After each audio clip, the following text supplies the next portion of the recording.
Sahabat-sahabat Kristus, salam jumpa dalam acara Sabtu Sarapan Bersama Tuhan.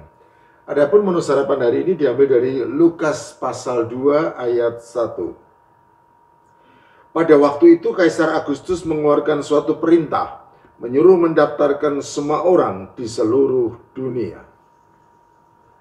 Jelas bukan merupakan suatu kebetulan apabila Lukas dalam Injilnya mencantumkan nama Agustus dalam peristiwa lahirnya Juru Selamat dunia di kota Daud, yaitu Yesus yang oleh malaikat Tuhan di hadapan para gembala di padang Efrata disebut sebagai Kristus Tuhan. Lukas pasal 2 ayat 11. Lukas melakukan hal itu secara sengaja dengan maksud untuk menegaskan bahwa sama seperti Agustus adalah tokoh sejarah yang memang pernah hidup dan berkiprah di kancah dunia, maka demikian juga halnya dengan Yesus.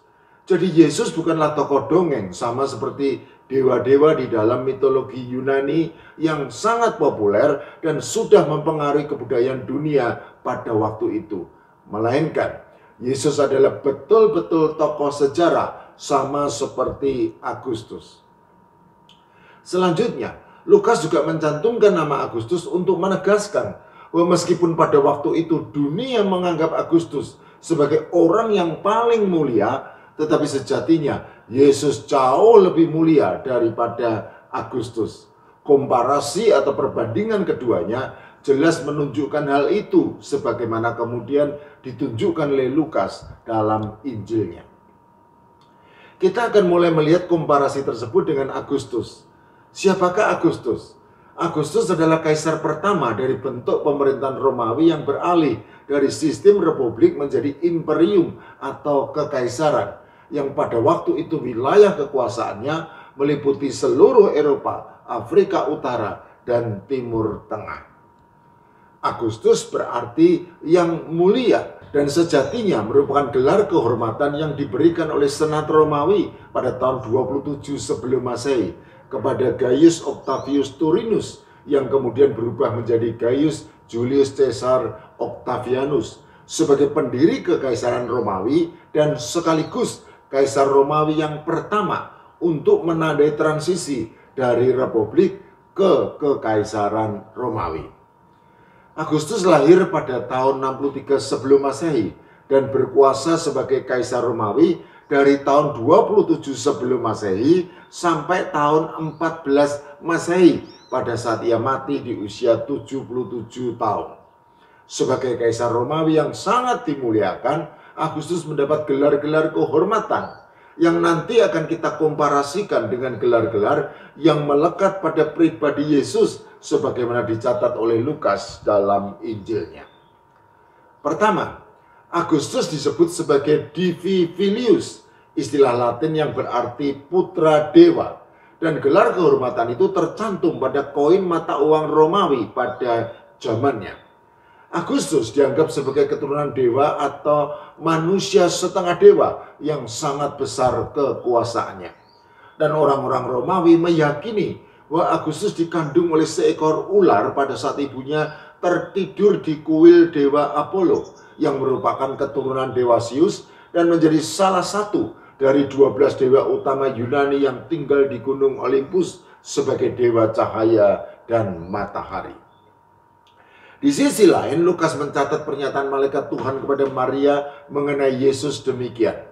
Jangan takut, hai Maria, sebab engkau beroleh kasih karunia di hadapan Allah. Sesungguhnya engkau akan mengandung dan akan melahirkan seorang anak laki-laki, dan hendaklah engkau menamai dia Yesus. Ia akan menjadi besar dan akan disebut anak Allah yang maha tinggi. Dan Tuhan Allah akan mengaruniakan kepadanya tahta Daud bapak leluhurnya. Dan ia akan menjadi raja atas kaum keturunan Yakub sampai selama-lamanya. Dan kerajaannya tidak akan berkesudahan. Lukas pasal 1 ayat 30 sampai 33. Lukas seakan-akan tidak menyatakan kepada seluruh dunia bahwa berbeda dengan Agustus, Yesus adalah Divi Filius sejati karena ia adalah anak Allah yang dikandung oleh Roh Kudus dan lahir dari seorang perawan. Yesus adalah Divi sejati karena ia bukan sekadar anak Allah, melainkan anak Allah yang maha tinggi, yang kekuasaannya tidak terbatas dan kerajaannya tidak akan berkesudahan karena akan berlangsung sampai selama-lamanya. Kedua, Agustus disebut sebagai Dominus, istilah Latin yang berarti Tuhan atau Tuan atau pemilik. Gelar kehormatan itu disematkan kepada Agustus karena ia dianggap sebagai tuan atas segala tuan, pemilik atas segala sesuatu yang berada di bawah wilayah kekuasaan kekaisaran Romawi. Di sisi lain, Lukas mencatat pernyataan malaikat Tuhan kepada para gembala di padang Efrata mengenai Yesus demikian. Hari ini telah lahir bagimu juru selamat, yaitu Kristus Tuhan di kota Daud. Lukas pasal 2 ayat 11 dan 12. Lukas juga mencatat pernyataan dari Elisabet, istri Zakaria yang sedang mengandung seorang anak laki-laki pada hari tuanya, kepada Maria yang datang mengunjunginya ketika umur kandungannya memasuki bulan yang ke-6. Dan ketika Elisabet mendengar salam Maria, melonjaklah anak yang di dalam rahimnya, dan Elisabet pun penuh dengan Roh Kudus, lalu berseru dengan suara nyaring, "Siapakah aku ini sampai ibu Tuhanku datang mengunjungi aku?" Lukas pasal 2 ayat 41 dan 42.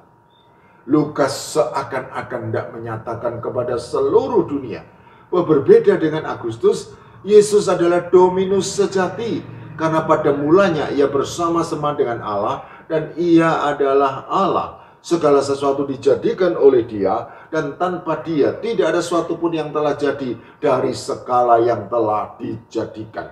Oleh karena itu, Yesus adalah Dominus sejati. Ia adalah Kurios, Tuhan atau Tuan atau pemilik dari segala yang Ia jadikan. Ketiga, Agustus disebut sebagai Salvatore, istilah Latin yang berarti juru selamat. Gelar kehormatan itu disematkan kepada Agustus karena ia dianggap berhasil menyelamatkan dunia dari kekacauan akibat perang dengan menyatukan kerajaan-kerajaan di sekitarnya menjadi satu kekaisaran, yaitu kekaisaran Romawi.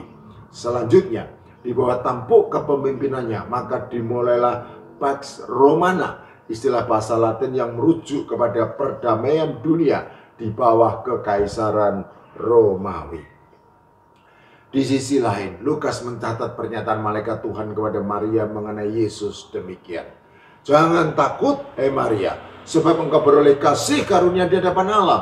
Sesungguhnya engkau akan mengandung dan akan melahirkan seorang anak laki-laki, dan hendaklah engkau menamai dia Yesus." Lukas pasal 1 ayat 30 dan 31.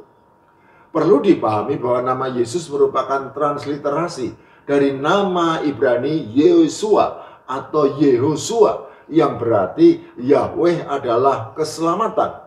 Sehingga dari arti nama Yesus itu sendiri sudah jelas tersurat bahwa Yesus adalah juru selamat, sebagaimana dinyatakan oleh malaikat Tuhan kepada para gembala di padang Efrata.